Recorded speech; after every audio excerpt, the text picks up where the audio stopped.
All right, Christopher 2X. I just wanted to say congrats on all the partnerships that keep happening with Future Healers. But let's start with Game Changers and when that first started, because that was your first entry with this that expanded into Future Healers, correct? That is correct, Rachel. Game Changers evolved in 2018. That's when it became an official nonprofit.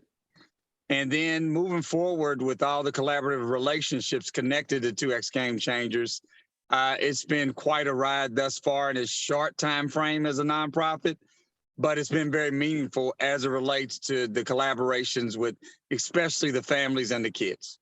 So let's talk about the children who are really the core of this. And you've done work with children for many, many years, and a lot of people who will watch this know that. So this started with children who have experienced trauma with violence, maybe gun violence, but not necessarily personally as far as like them themselves being the victim, but more secondary trauma. Explain who these children are. Yeah, so sometimes we coin them as the invisible kids of Metro Louisville.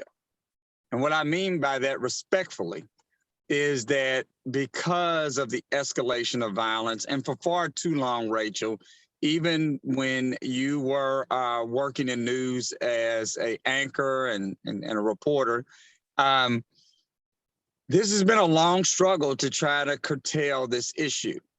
And along the way, what I've found out in 20 years now publicly, connected to, some level of advocacy around these issues, is there's a lot of kids in Jefferson County, in some zip codes more than others, that have been subjected to the gun violence that never get hit by bullets. Unfortunately, they are subjected to stray bullets hitting their dwellings, the spaces they're in, gunfire going off, and them going through drills that should not be a part of the norm for them, getting under beds, getting out of windows, or directly connected to family members, where that secondary trauma I used to witness, and I really didn't know what it was about until I started figuring it out with my collaboration with the surgeons at U of L Hospital. When, these families are out of the public's eye through media reports, and you're up at the ICU, or you're connected to a situation at the hospital, and young kids are being brought up there and with family members, and the grieving and the sorrows there. And you can see the little kids' faces just become saddened around the whole issue of what's going on and them not fully processing everything that's going on. And that is a trauma issue for them also. But kids are resilient, Rachel, and they have this way of, in bad times, raising us up, and equally at the same time, in good times, keeping us energized with their presence. So you started with, I think it's about 50 children, correct, who fit this description. Is that about the number that we're talking about?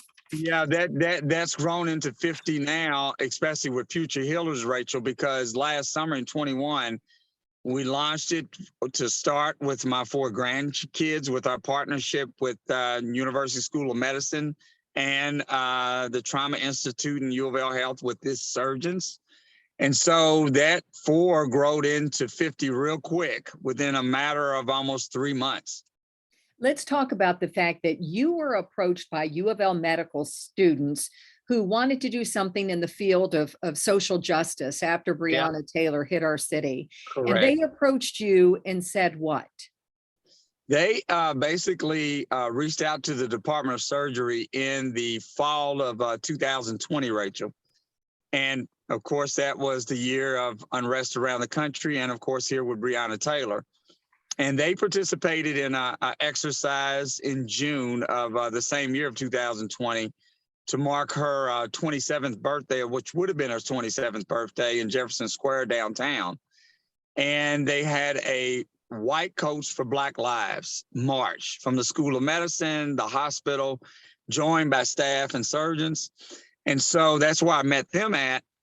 And then in the fall of 2020, they reached out to the Department of Surgery to ask me, could we continue some social justice conversations and causes And I respectfully replied to them, that would be okay. And the but was, I wanted them to understand the gravity of secondary trauma on kids ages 4 to 13 years old. So I had a conversation with them about that based on experiences and asked them, could we also look at that and maybe put a game plan together to engage these kids? My early thoughts was to expose them to the medical arena. And what better way to do that is a collaboration with surgeons and medical students in our grassroots organization. And that's how Future Healers was birthed. So it ended up turning into this just wonderful program where you have top-notch surgeons involved. They bring these children in. It's to create an environment of, I'm assuming from everything I've read, of health, safety, and well-being, to give them the perspective of healing. Is that kind of the point with them working with these surgeons and Yeah, students? that's true. And it's also trying to encourage them for, if they choose to, for the whole idea of them being a part of the medical arena as they grow. And those are many, many different ways they can look at that, not just being doctors or nurses. There's just other things in the medical arena that they can attach themselves to. And we hope to expose them to a lot of that. But equally, if they never partake in a career in the medical arena, we hope to say, guess what? We at least encourage you all to be great humanitarian advocates along the way and understand that you're creating a narrative too, that if you hurt people in this community by reckless gunplay, we're the youngest citizens for our peer group to look at, to say that, you know what, I might like the option that I see with them compared to following something that's so detrimental to my own health. And that's to those who partake in that kind of activity to hurt others. I love that narrative. And also the fact that they're seeing people who look like them in these professions as well, Well, right? yeah, and we were very deliberate about that, Rachel. As you do such a great job, and Fraser does a great job on the 9th Street Divide. You know, the first thing I told the medical students and the surgeons was, it's like, I want you all to look at this early image coming out of the surgical room, where you've got 4 African-American kids in scrubs and stethoscopes. And like I told you, I said, we've seen African-American kids in great settings, in academic settings, arts and entertainment and sports. But I would ask anybody to really look hard and see if we've ever seen these kids that young in the medical settings. And I think when people started to see that imagery and it started to just work its way around the community, they seen hope into that.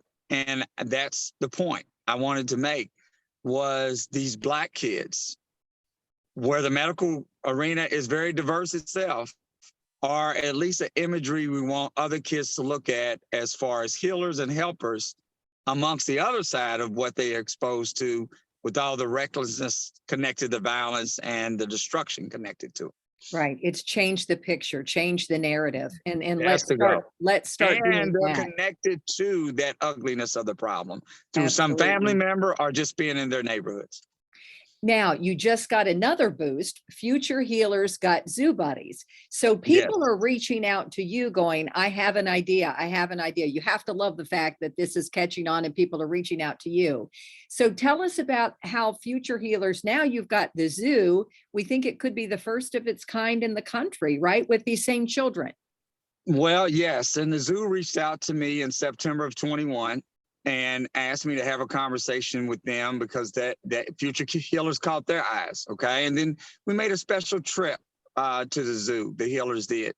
And it was a great interaction. So the process started when myself and 2 U of L surgeons got back from Capitol Hill, as we were engaging the Kentucky delegation up there about Future Healers so they could get more information about the advocacy about secondary trauma and how it affects the kids as they try to focus and go back into school and everything that entails.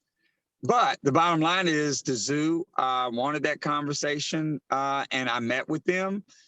And that's how Future Healers Got Zoo Buddy was birthed, through the conversation and me just telling them we don't have to reinvent the wheel. Why don't we create a storyline where the healers are segueing also from the medical community into the animal kingdom in their scrubs and stethoscopes. And let's get imagery out there on that. But the beautiful thing is that they get to partake in animal awareness, conservation, and equally the zoo is a healing balm for these kids who've been subjected to this secondary trauma. It's Just just with a that beautiful thing. connection to animals and the healing Absolutely. power. I mean, that's one thing when you go to the zoo, just that Rachel, if they connection. treat the animals okay, we can easily make the argument to them, or at least have that conversation. You can treat humans the same way you feel about animals. Absolutely, make that connection. So when you witness that with the children, what do you think that that brought to the table with them? Did you see some of those connections Oh, and Rachel, was instantly. And the beautiful thing is there's a strong parent buy-in with this. I mean, we're working on, announcing in the coming weeks how we've extended this connection to the zoo for that balm of healing outside of Future Healers and others that will be connected to our organization family-wise and coming from those underserved areas that, again, you talk about with the 9th Street Divide. Well, we want them to see this example as a way of ownership for them to be a part of the zoo and what it offers families in underserved areas as a way to let them know that this is a way to deal with the stressors of living in urban areas and volatile urban areas.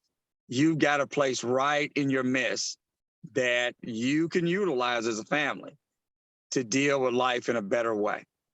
I love that. So my guess is you have a waiting list because this has been so phenomenally successful. So what would you say to those on the waiting list? First of all, what would you say to them?